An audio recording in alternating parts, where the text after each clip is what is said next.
Bonjour chers frères et sœurs en Christ, bienvenue à notre étude biblique communautaire. Nous sommes au jour 3 de la leçon 10, intitulée « Une foi qui transforme la vie ».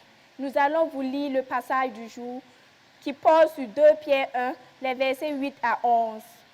Car si ces choses sont en vous et ils sont avec abondance, elles ne vous laisseront point oisifs ni stériles pour la connaissance de votre Seigneur Jésus-Christ. Mais celui en qui ces choses ne sont point est aveugle, il ne voit pas de loin et il a mis en oubli la purification de ses anciens péchés. C'est pourquoi, frères, appliquez-vous d'autant plus à affermir votre vocation et votre élection, car en faisant cela, vous ne broncherez jamais. C'est ainsi, en effet, que l'entrée dans le royaume éternel de notre Seigneur et Sauveur Jésus-Christ vous sera pleinement accordée. Maintenant, nous allons vous partager quelques questions pour votre étude. Première question. Passez en revue les qualités pieuses que Pierre a décrites dans 2 Pierre 1, le verset 5 à 7.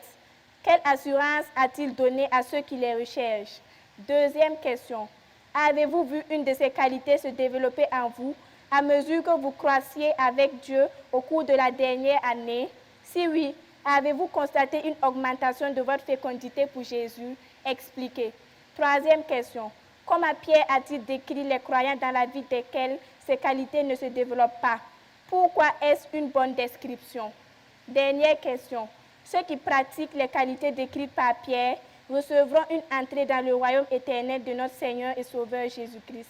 Comparez cette image à ce que vous trouvez dans 1 Corinthiens 3, les versets 14 et 15. Merci pour votre attention et que Dieu vous bénisse. Bonne méditation à tous.